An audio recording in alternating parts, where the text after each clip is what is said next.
दोस्तों नमस्कार, मैं एसकेपी ट्रिपल एस पॉइंट में आपका स्वागत करता हूं।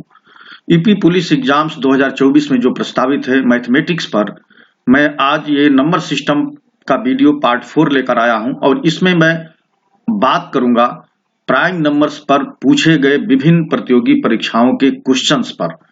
तो इस वीडियो में मैंने कुल 22 यानी 22 क्वेश्चंस लिए हैं जो अलग अलग एक दिवसीय परीक्षाओं में अभाज्य संख्या यानी प्राइम नंबर पर पूछे गए हैं। तो चलिए हम लोग बिना देर किए इन क्वेश्चंस को सॉल्व करते हैं और बिल्कुल एक्सप्लेनेटरी व्याख्या सहित सॉल्व बताऊंगा, ताकि इस जैसे भी क्वेश्चंस आए तो आपके लिए कोई डिफिकल्टी सामने न हो, आप इजीली उसे सॉल्व कर सकें। तो चलिए हम लोग शुरू करते हैं। तो आप जैसा कि देख रहे हैं स्क्रीन पर, ये क्वेश्चंस हैं जो प्राइम नंबर्स पर बेस्ड हैं और कुल मैंने 22 क्वेश्चंस इस वीडियो के लिए ले आए हैं और ये 22 क्वेश्चन अलग अलग विभिन्न एक दिवसीय परीक्षाओं में पूछे गए हैं। तो मैं ये चाहता हूं कि पहले आपको प्राइम नंबर से रिलेटेड कुछ कॉन्सेप्ट बता दूं, ताकि आपको इन क्वेश्चंस को सॉल्व करने में सहायता मिल सके, हेल्प हो सके और आप इजीली उन्हें समझ सकें। तो चलिए मैं पहले आपको ये बताता हूं कि प्राइम नंबर कैसे संख्याएं दिखती हैं और 1 से 100 के बीच में कितनी संख्याएं प्राइम नंबर हैं और किस प्रकार हैं। देखिए, प्राइम नंबर या अभाज्य संख्या जो होती है,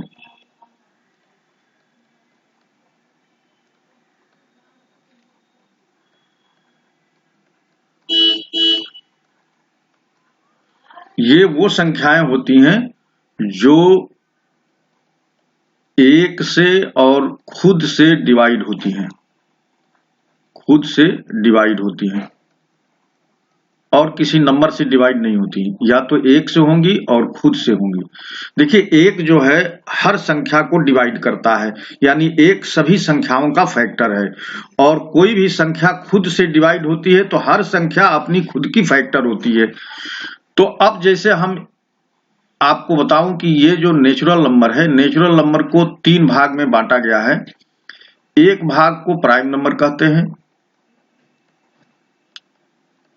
दूसरे भाग में सिर्फ 1 है और तीसरे भाग में कंपोजिट नंबर है, यानी भाज्य संख्या। इसको बोलते हैं भाज्य संख्या। भाज्य संख्याएं हैं और इसमें है अभाज्य संख्याएं। तो जो प्राकृतिक संख्या है वो 3 पार्ट में बांट दी गई, उसमें से एक निकाल दीजिए तो जो प्राकृतिक संख्याएं हैं वो 2 भाग में बटी हुई हैं, या तो वो प्राइम नंबर है या तो वो कंपोजिट नंबर है, और कोई नंबर नहीं है, या तो वो प्राइम है या तो कंपोजिट है। तो प्राइम नंबर जो होता है वो सबसे छोटा प्राइम नंबर 2 है, क्योंकि 1 तो है ही नहीं, 1 न तो प्राइम है और न तो कंपोजिट है, 1 न तो भाज्य संख्या है और न अभाज्य संख्या है। तो सबसे छोटी भाज्य संख्या 2 है, 2 के बाद 3, 3 के बाद 5, 5 के बाद 7, फिर 11 और इस तरह से चलती हैं। और कंपोजिट नंबर क्या है? सबसे छोटी कंपोजिट नंबर, देखिए 2, 3 तो यूज हो गया और 1 है नहीं, तो सबसे छोटी कंपोजिट नंबर 4 होती है, 4 के बाद 6, 6 के बाद 8, 8 के बाद 9, 9 के बाद 10 और 10 के बाद 12, इस तरह से आगे ये चल रही है। तो आप ये देखिए कि 2 को छोड़कर शेष सभी अभाज्य संख्याएं ऑड हैं, यानी विषम है।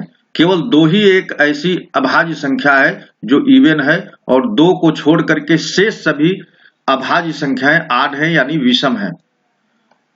तो मात्र 2 एक ऐसी अभाज्य संख्या है जो कि सम संख्या है, बाकी सभी अभाज्य संख्याएं विषम होती हैं, यानी ऑड नंबर होती हैं। यहां पर आप देखिए कि जो भाज्य संख्याएं हैं वो इवन भी हैं और ऑड भी हैं, इवन और ऑड दोनों हैं, इवन भी हैं और ऑड भी हैं, यानी सम और विषम सभी होती हैं। देखिए, ये 4 सम संख्या है और 9 विषम संख्या है, और ये दोनों भाज्य संख्याएं हैं। तो भाज्य संख्याएं सम और विषम दोनों हो सकती हैं, अभाज्य संख्याएं 2 को छोड़कर सभी विषम होती हैं। अब हम लोग बात कर लेते हैं जल्दी जल्दी कि आप यहां पर देख रहे हैं कि 1 से 100 तक के बीच में जो अभाज्य संख्या है उस पर बहुत क्वेश्चन आते हैं। तो 1 से 100 तक के बीच में कौन कौन अभाज्य संख्याएं हैं वो मैं आपको दिखा देता हूं। 1 से 100 तक अभाज्य संख्याएं,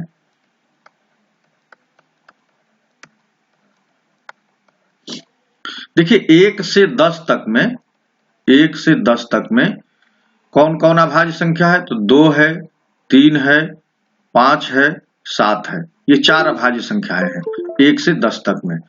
इसी तरह से 11 से 20 तक में, 11 से 20 तक में जो अभाज्य संख्याएं हैं वो देखिए 11 है, 13 है, 17 है, 19 है। ये 11 से 20 तक में है। ऐसे ही आप देखिए 21 से 30 तक, 21 से 30 तक में कितनी अभाज्य संख्याएं हैं? तो 23 है और 29 है, केवल 2 अभाज्य संख्या। इसके बाद 31 से 40 तक, 31 से 40 तक में अभाज्य संख्या देखिए, तो ये 31 एक अभाज्य संख्या हो गई, उसके बाद हो गई 37। तो 31 और 37 ये केवल 2 अभाज्य संख्याएं हैं जो 31 से 40 तक हैं। फिर 41 से 50 तक, तो 41 से 50 तक में अभाज्य संख्या देखिए 41 है, 41 के बाद 43 है, 43 के बाद 47 है। तो ये 3 अभाज्य संख्याएं 41 से 50 तक में है, 31 से 40 तक में सिर्फ 2 है, 21 से 30 तक में सिर्फ 2 है। और आगे की बात हम लोग कर लेते हैं। 51 से 60 तक में आइए देखते हैं कि कितने हैं। तो 51 से 60 तक में एक है 53 और एक है 59। इसके बाद हम लोग देखते हैं 61 से 70 तक। तो 61 से 70 तक में हमको मिलेगा 61 एक मिल जाता है और एक 67 मिल जाता है।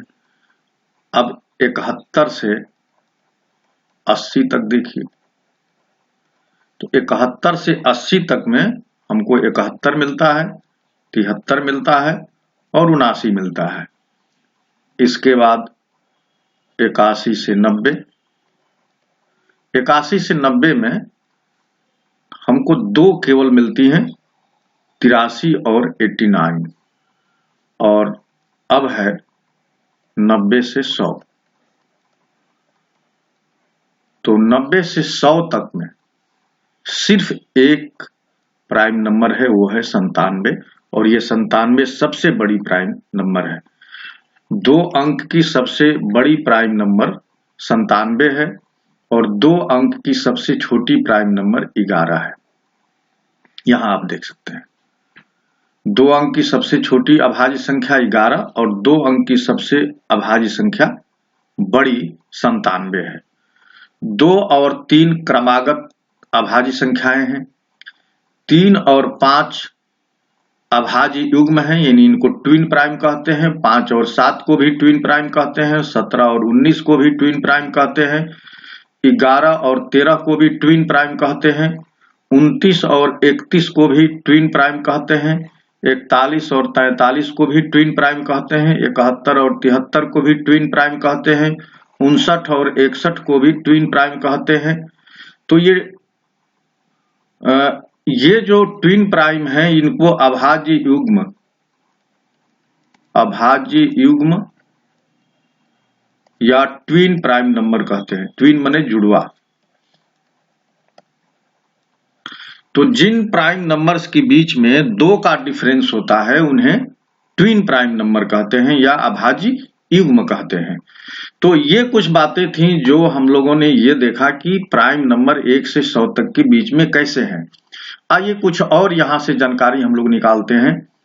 1 से 25 तक जो अभाज्य संख्याएं हैं उनकी संख्या है 9। 1 से 25 तक 9 है। 1 से 50 तक अभाज्य संख्याओं की संख्या है 1 से 50 तक 15 और 1 से 100 तक जो अभाज्य संख्या है उनकी संख्या है 25 और 51 से 100 तक जो अभाज्य संख्या है उनकी संख्या है 10। तो 1 से 25 तक 9 है, 1 से 50 तक 15 है, 1 से 100 तक 25 है और 51 से 100 तक 10 है। तो ये आपको मोटा मोटी याद रहना चाहिए कि सबसे ज्यादा प्राइम नंबर आप देख सकते हैं कि 1 से लेकर के और 25 तक के बीच में सबसे अधिक प्राइम नंबर है और इनकी संख्या 9 है। तो चलिए अब हम लोग सीधे क्वेश्चंस पर चलते हैं जो इन पर बेस्ड पूछे गए हैं। क्वेश्चन नंबर 1 में दिखे दिया है कि n का न्यूनतम मान जिसके लिए 2n+1 एक रूढ़ संख्या नहीं है होगा। रूढ़ संख्या प्राइम नंबर को ही कहते हैं। तो कह रहे हैं कि n का वो सबसे छोटा मान क्या होगा जिसके लिए ये प्राइम नंबर नहीं आएगी। तो मान लीजिए कि हम लोग n बराबर 1 रखेंगे, तो देखिए 2n+1 की वैल्यू क्या हो जाएगी। जब n की वैल्यू 1 रखेंगे तो ये हो जाएगा 3, 2 और 1 मिलके 3। अगर n बराबर 2 रखेंगे तो देखिए ये 2n+1 की वैल्यू क्या हो जाएगी, 4 और 1 5, तो n बराबर 2 पर 5 हो गई। n बराबर अगर 3 रखते हैं तो देखिए ये आ जाएगा 7। अब n बराबर 5 रखते हैं तो 11, n बराबर 4 रखेंगे तो 9 हो जाएगा। देखिए n बराबर 4 रखेंगे तो 2n+1 की वैल्यू आ गई 9, और 9 जो है प्राइम नंबर नहीं है। ये प्राइम नंबर नहीं है, यानी प्राइम नंबर को ही रूढ़ संख्या कहा जा रहा है, तो ये रूढ़ संख्या नहीं है, तो इसका आंसर आ गया बी।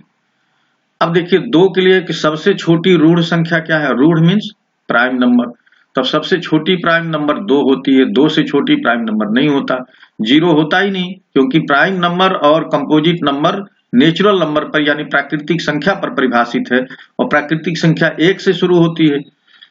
1 2 3 ऐसे शुरू होती है प्राकृतिक संख्या। तो 1 न तो प्राइम है और न कंपोजिट है, 1 न तो भाज्य संख्या है न अभाज्य संख्या है, तो 2 से शुरू होता है, 2 से प्राइम नंबर शुरू होती है, तो सबसे छोटी प्राइम नंबर या अभाज्य संख्या 2 है। अब यहाँ पर देखिए दिया है कि 1000 से बड़ी लघुत्तम अभाज्य संख्या क्या है। 1000 से बड़ी होनी चाहिए। अब इसे जानने के लिए क्या करते हैं कि हम लोग ये देखते हैं कि ये जो संख्याएं दी गई हैं क्या ये किसी नंबर से डिवाइड होती हैं। अगर ये किसी नंबर से एक और ये खुद के छोड़ करके और किसी नंबर से डिवाइड हो गई तब ये अभाज्य संख्या नहीं रह पाएंगी। तो जो ये 1001 है ये 7 गुणे 11 गुणे 13 है, तो देखिए ये 7 से भी 11 से भी 13 से भी डिवाइड हो जाएगी। इसका मतलब कि ये अभाज्य संख्या नहीं होगी। 1003 है, 1003 किससे किससे डिवाइड होगी ये हम लोग देख लेते हैं। तो 1003 17 और 17 से डिवाइड हो जाएगी, और भाग देंगे तो 59 आएगा। 17 और 59 दोनों से डिवाइड हो जाएगी। 1007 जो है 19 से डिवाइड हो जाएगी, 19 गुणे 53 इसे लिख सकते हैं। 1009 जो है ये किसी से नहीं डिवाइड होगा, ये खुद से डिवाइड होगा या 1 से केवल डिवाइड होगा। तो सही उत्तर आ गया 1009। तो हम लोगों को ये चेक कर लेना होगा कि 1000 से बड़ी लघुत्तम यानी सबसे छोटी जो अभाज्य संख्या होगी वो 1009 होगी। तो 1009 4 अंक की सबसे छोटी अभाज्य संख्या है। 4 अंक की सबसे छोटी अभाज्य संख्या, यहां से ये भी निष्कर्ष निकल रहा है। तो एक चीज ये भी याद रखिए, 3 अंक की सबसे छोटी अभाज्य संख्या 3 अंक की 101 है। 3 अंक की सबसे छोटी अभाज्य संख्या 101 है, और 2 अंक की सबसे छोटी अभाज्य संख्या 11 है, और 1 अंक की सबसे छोटी अभाज्य संख्या 2 है। तो ये चीजें देखिए हम लोग यहां से ये भी पा गए। 4 अंक की 1009, 3 अंक की 101, 2 अंक की 11 और 1 अंक की 2, ये सबसे छोटी अभाज्य संख्याएं हैं। आइए अब हम लोग क्वेश्चन नंबर 4 देखते हैं। इसमें दिया है कि 5 अंकों की संख्याओं में पहली अभाज्य संख्या क्या है। तो देखिए ये सभी संख्याएं 5 अंक की हैं, तो 5 अंक की संख्या को भी हम लोग डिवाइड करके देखेंगे कि क्या कोई संख्या किसी से डिवाइड हो रही है। तो यहां पर क्वेश्चन नंबर 4 में दिया है कि 5 अंकों की संख्याओं में पहली अभाज्य संख्या क्या है। तो अब हम लोगों को ये जो 5 अंक की संख्याएं दी गई हैं ये देखते हैं कि ये किससे डिवाइड हो जाती हैं। तो देखिए ये 5 1 6, इसका अंकों का योग 6 हो गया, तो ये 3 से डिवाइड हो जाएगा, तो ये अभाज्य संख्या नहीं होगी। ये 9 5 14 1 15, इसका भी अंकों का योग 15 आ रहा है, ये भी 3 से डिवाइड हो जाएगा, तो ये भी अभाज्य संख्या नहीं होगी। ये 109 और 01 है, ये 11 से डिवाइड हो जाएगी तो ये भी अभाज्य संख्या नहीं है। ये दोनों अभाज्य संख्याएं हैं। लेकिन अब इसमें पूछ रहा है कि पहली अभाज्य संख्या, तो पहली अभाज्य संख्या 10,001 होगी और यही इसका सही आंसर है। 10,007 भी अभाज्य संख्या है और 10,001 भी अभाज्य संख्या है। तो 5 अंकों की पहली अभाज्य संख्या पूछ रहा है, इसलिए 10,001 हो गई। चलिए हम लोग क्वेश्चन नंबर 5 करते हैं। 70 से छोटी अभाज्य संख्याओं की संख्या क्या है? भाई 70 से छोटी देखना है तो 70 से 1 से लेकर के और 100 तक कुल 25 है। तो 70 से लेकर के और 100 तक देखें कितनी है। तो 70 के बाद देखिए 71 और 73 ये अभाज्य संख्या है। 73 के बाद 79 अभाज्य संख्या है। 79 के बाद 83 है। 83 के बाद 89 है और 89 के बाद 97 है।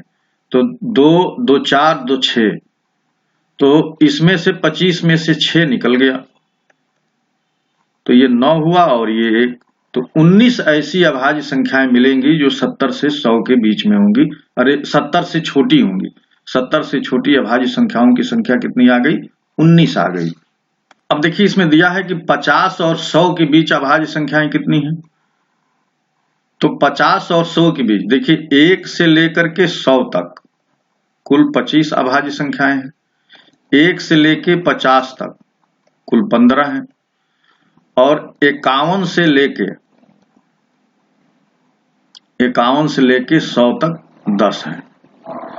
तो देखिए 1 से 50 तक 50, अब 50 से पूछ रहा है तो 50 तो अभाज्य संख्या है नहीं। तो 50 से 100 तक जो है अभाज्य संख्याओं की संख्या कितनी हो जाएगी? 10 हो जाएगी, क्योंकि 51 से 100 और 50 से 100 में कोई अंतर नहीं है। तो 50 से 100 तक में अभाज्य संख्याओं की संख्या 10, यानी ऑप्शन सी सही है। क्वेश्चन नंबर 7 में देखिए दिया है कि प्रथम 4 रूढ़ संख्याओं का योग क्या है? प्रथम 4, तो प्रथम का मतलब 2 से शुरू होगा। 2 + 3 + 5 + 7, यही प्रथम 4 अभाज्य संख्या है। इनका योग पूछ रहा है। देखिए 7 × 5 = 12, 12 × 3 = 15, 15 × 2 = 17। तो 17 इसका सम आ गया और ऑप्शन डी सही है। अब देखिए यहां पर दिया है प्रथम 9 अभाज्य संख्याओं का औसत कितना है। तो प्रथम 9 यानी 2 से शुरू होगा। 2 धन 3 धन 5 धन 7 धन 11 धन 13 धन 17 धन 19 धन 23, ये 9 प्रथम 9 ये अभाज्य संख्याएं देखिए 1 2 3 4 5 6 7 8 9, इनका औसत पूछा है तो 9 से भाग दे देंगे तो औसत आ जाएगा। तो ये टोटल जो योग आता है वो 100 आता है। 100 में 9 से भाग देंगे तो ये हो जाएगा 11 सही 1/9, 11 9 99, 1/100, तो 11 सही 1/9 ऑप्शन डी सही है। क्वेश्चन नंबर 9 देखिए इसमें दिया है कि 50 और 90 के बीच सभी अभाज्य संख्याओं का योग कितना है। 50 से 90 के बीच, तो देखिए 50 से 90 के बीच हम लोग देखते हैं कौन कौन अभाज्य संख्याएं हैं। तो देखिए 50 के बाद आएगी 53, 53 के बाद 59, 59 के बाद 61, 61 के बाद 67, 67 के बाद 71 + 73, 73 के बाद 79 + 83 + 89, ये टोटल संख्याएं आ रही हैं 50 और 90 के बीच में।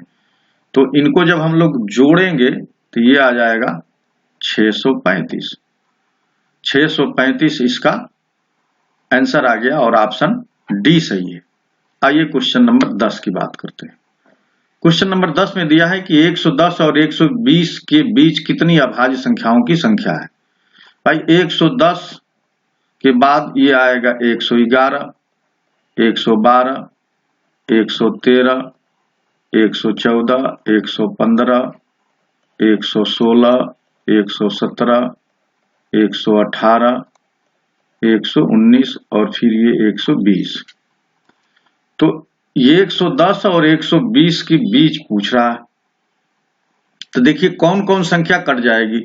ये संख्या कट जाएगी, ये भी कट जाएगी, 7 और 2 9, ये भी 3 से कट जाएगी, ये सम संख्या ये भी कट जाएगी, ये 5 से कट जाएगी, 4 और 2 6, ये भी 3 से कट जाएगी। 3 और 2 5, ये नहीं कटेगा। 112 ये सम संख्या, ये कट जाएगी। ये 111 और 113, इनके बारे में हम लोगों को देखना है कि ये किससे किससे कटेंगे। तो 111 किससे कटेगा और 113 किससे कटेगा। तो 111 देखिए 3 गुणे ये 37 है, इसके संख्या के अंकों का योग 3 हो गया, तो 3 गुणे 37 111, तो 111 भी कट गया। अब बचा 113। तो 113 एक ऐसी संख्या मिलेगी जो किसी से नहीं कटेगी। तो 110 और 120 के बीच में मात्र एक संख्या मिलेगी जो अभाज्य होगी। ये देखिए निम्नलिखित युग्मों में से कौन सा अभाज्य है। तो सहअभाज्य को हम लोग को प्राइम नंबर भी कहते हैं। को प्राइम नंबर, को प्राइम क्या होते हैं कि ऐसी दो संख्याएं या दो से अधिक संख्याएं जिनका मौसा प एक हो, जैसे 4 और 5 है, तो इनका मौसा प यानी HCF देखेंगे तो ये 1 होगा। 1 के अलावा और कोई नंबर कॉमन नहीं है। देखिए 4 और 9 ये दोनों भाज्य संख्याएं, लेकिन ये आपस में जब रहेंगे तो ये को प्राइम होंगे। को प्राइम यानी सहअभाज्य संख्या होंगे। 4 और 12 सहअभाज्य संख्या नहीं है। क्यों? क्योंकि 4 को 2 गुणे 2 लिख सकते हैं और 12 को 2 गुणे 6 लिख सकते हैं। तो यहां पर एक से बड़ी संख्या एक कॉमन मिल गई, इसलिए ये को प्राइम नहीं होगी। तो को प्राइम नंबर यही खोजना है। देखिए ये 6 है और ये भी 6 है, यानी 2 से ये कट जाएगा, तो ये को प्राइम नहीं होगा। ये 23 चौके 92 होता है, ये भी को प्राइम नहीं होगा। इनमें 4 कॉमन हो गया। ये 241 और 351, 4 2 6 1 7, ये कट जाएगा। देखिए ये 7 से कट जाएगा, 7 त्रिक 21, 7 त्रिक 21, और ये 3 2 5 1 6, 4 2 6 1 7।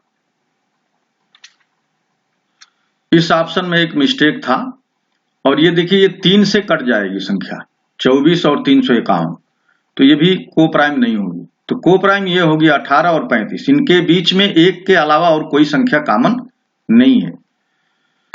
क्वेश्चन नंबर 14 में दिया है कि 323 के अभाज्य गुणनखंड कितने हैं। तो 323 के हम लोग प्राइम नंबर, इसके फैक्टर्स देखेंगे कि कौन कौन है। तो 323 के प्राइम फैक्टर्स हम लोगों को देखना है। 323 को 19 गुणे 17 लिख सकते हैं, तो इसके प्राइम फैक्टर्स हो गए 19 भी प्राइम नंबर, 17 भी प्राइम नंबर, तो 2 ही इसके अभाज्य गुणनखंड हो जाएंगे। तो ऑप्शन सी सही हो गया। अब देखिए यहां पर दिया है कि 18 और 32 के बीच सभी अभाज्य संख्याओं का योग कितना है। तो 18 के बाद जो अभाज्य संख्या है वो 19 है, 19 के बाद 23, इसको हम लोग जोड़ते भी चलते हैं। 19 प्लस 23, 23 के बाद 29 है, 29 के बाद 31 है। अब 32 है ही है, तो 32 प्राइम नंबर नहीं है, 18 भी प्राइम नंबर नहीं है। तो ये 4 संख्याएं प्राइम है, इनका योग पूछ रहा है। तो 9 1 10, 3 13 और 13 9 22। तो जिसके इकाई के स्थान पर 2 आ गया वही इसका आंसर हो जाएगा। तो इसका आंसर आ गया 102 और ऑप्शन सी। क्वेश्चन नंबर 16 में देखिए, यदि P एक ऐसी अभाज्य संख्या है, P को अभाज्य संख्या कह रहा है कि P+2 भी एक अभाज्य संख्या हो जाए, तो P इंटू P+2+1 होगा, क्या होगा। तो देखिए P को अभाज्य संख्या मान लीजिए कि हमने P को 3 ले लिया, P को 3, P एक ऐसी अभाज्य संख्या है, तो P+2 क्या हो जाएंगे भाई, 3 + 2 = 5, ये भी अभाज्य संख्या आ गई, शर्त पूरा। तो P इंटू P+2 यानी 3 इंटू P+2 ये 5 है और धन 1, ये कुल मिले के 16 आ गए। और 16 एक पूर्ण वर्ग संख्या है, पूर्ण वर्ग संख्या इसमें दिया एक पूर्ण वर्ग संख्या, तो ऑप्शन सी हो गया, ये पूर्ण वर्गीय संख्या है। 17 में दिया है कि x, y तथा z अभाज्य संख्याएं इस प्रकार हैं कि x y, y z से छोटी है और z 13 से छोटी है। ये तीनों संख्याएं ऐसी हैं जो 13 से छोटी हैं। तो कह रहा है कि x + y + z हमेशा एक अभाज्य संख्या होगी। तो 13 से छोटी कौन कौन अभाज्य संख्या है, देखिए 2 है, 3 है, 5 है, 7 है और 11 है। ये सभी अभाज्य संख्याएं 13 से छोटी हैं, 13 से छोटी इनको हम लोग कह सकते हैं, 13 से छोटी अभाज्य संख्या है। अब कह रहा है कि अगर इनको x plus y plus z किया जाए तो हमेशा एक अभाज्य संख्या होगी। तो देखिए 5 3 8, 11 और 8 19, तो 3 धन 5 धन 11, यहां से एक अभाज्य संख्या मिल जाएगी। और 7 5 12, 11 12 23, 5 धन 7 धन 11, 12 और 11, ये 23 हो गया, और ये दोनों अभाज्य संख्याएं हैं। तो दो ऐसे पेयर्स बन जाएंगे 13 से छोटी अभाज्य संख्याओं के, जो x plus y plus z करने पर हमको ये अभाज्य संख्या दे देंगे। तो दो ऐसे पेयर मिलेंगे, ऑप्शन बी सही है। क्वेश्चन नंबर 18 में दिया है कि दो अंकों की अधिकतम अभाज्य संख्या के अंकों के वर्गों का योग क्या है। तो दो अंकों की सबसे बड़ी अभाज्य संख्या 97 है, इसके अंकों को जोड़ लीजिए, इनके अंकों को के वर्ग करना है। तो 9 का वर्ग प्लस 7 का वर्ग, तो 81 धन 7 मने 49, तो 9 1 10 हो गया, 8 4 12 1 13, 130। तो 130 यानी ऑप्शन बी सही है। क्वेश्चन नंबर 19 में दिया है कि प्रथम 5 अभाज्य संख्याओं का योग कितना है। तो प्रथम 5 यानी 2 से शुरू होगा, 2 धन 3 धन 5 धन 7 धन 11, इनका योग पूछ रहा है। तो देखिए 3 2 5 5 10 हो गया, 10 और 7 17, 17 और 10 27 1 28, तो 7 1 8, 8 5 13, 13 3 16, 16 2 18, 18, 18 के 8 और 1 1 2 28, तो 28 यानी ऑप्शन बी सही है। अब देखिए ये क्वेश्चन नंबर 20 में दिया है कि यदि सभी अभाज्य संख्याओं का योग x है तथा सभी विषम अभाज्य संख्याओं का योग y हो तो x माइनस वाई क्या होगा। देखिए x सभी अभाज्य संख्याएं हैं, तो 2 धन 3 धन 5 धन 7 धन 11 धन 13 धन 17, और इस तरह से अभाज्य संख्याएं मिलेंगी जो पूरी अभाज्य संख्याएं हैं। y को कह रहा है कि y वे सभी अभाज्य संख्याओं का योग है जो विषम है, तो ये 3 से शुरू होंगी, 3 धन 5 धन 7 धन 11 धन 13 धन 17। अब इनको घटाने की बात कर रहा, अंतर पूछ रहा, तो देखिए इसे घटा देंगे तो ये सब कट जाएगा, तो x माइनस वाई की वैल्यू क्या आ जाएगी, 2 आ जाएगी, क्योंकि 2 सम संख्या है और बाकी सब अभाज्य संख्याएं विषम होती हैं, तो ये सब कट जाएंगी, केवल 2 बचेगा। तो इसका आंसर हो जाएगा ऑप्शन बी। 1 से 100 के बीच कितनी अभाज्य संख्याओं के इकाई के अंक 7 हैं। 1 से 100 के बीच, तो देखिए पहले तो 7 हो गया, 17 हो गया, 37 हो गया, 47 हो गया, 67 हो गया और 97 हो गया, तो ये कितनी हो गए 6। तो 6 ऐसी संख्याएं मिलेंगी जिनके इकाई के स्थान पर 7 आएगा। और इस वीडियो का सबसे अंतिम क्वेश्चन ये है और बहुत इंपॉर्टेंट भी है कि 5 या 5 से बड़ी अभाज्य संख्याएं इनमें से किस रूप में प्रदर्शित की जा सकती हैं। देखिए 5 या 5 से बड़ी संख्याओं को 6k प्लस माइनस 1 के रूप में लिखा जा सकता है। अगर आप k बराबर 1 रखते हैं तो देखिए 6 गुणे 1 प्लस 1 ये हो जाएगा 7। अगर k बराबर आप 2 रखते हैं तो 6 गुणे 2 धन 1, देखिए 6 दूनी 12 1 13। अगर k बराबर आप 3 रखते हैं तो 6 गुणे 3 धन 1, 6 3 18 1 19, तो ये सभी आपको अभाज्य संख्याएं मिल रही हैं। तो 5 या 5 से बड़ी सभी अभाज्य संख्याओं को 6k प्लस माइनस 1 के रूप में लिख सकते हैं। लेकिन अगर किसी संख्या को 6k प्लस माइनस 1 के रूप में लिखा जा सकता है तो जरूरी नहीं है कि वो प्राइम नंबर होगा ही। जैसे 25 है तो 25 को हम लोग लिख सकते हैं 6 गुणे 4 प्लस 1। यहां भी देखिए k का मान k बराबर 4 है, तो ये 25 आ गया और 25 अभाज्य संख्या नहीं है। तो कहने का अर्थ है कि ये केवल एक तरफ से सही है। अगर कोई अभाज्य संख्या है तो उसको हम लोग इस रूप में लिख सकते हैं। लेकिन अगर किसी संख्या को इस रूप में लिख रहे हैं तो कोई जरूरी नहीं है कि वो अभाज्य संख्या होगी, तो इस बात को ध्यान रखिएगा। तो मित्रों, ये वीडियो और ये क्वेश्चंस आपको कैसे लगे जरूर बताइएगा। मेरा विश्वास है कि किसी भी परीक्षा में प्राइम नंबर पर अगर कोई क्वेश्चन पूछा जाता है तो शायद ही इससे बाहर आएगा, और मेरा मानना है कि आप इन क्वेश्चंस को करने के बाद अब आपके मन में प्राइम नंबर पर जो क्वेश्चन पूछे जाएंगे उसके प्रति एक कॉन्फिडेंस डेवलप हो गया है। तो अगर आप मेरे चैनल पर नए हैं तो प्लीज इसे सब्सक्राइब कीजिए, अपने फ्रेंड्स के बीच शेयर कीजिए। वीडियो देखने के लिए आप सभी को बहुत बहुत धन्यवाद। नमस्कार।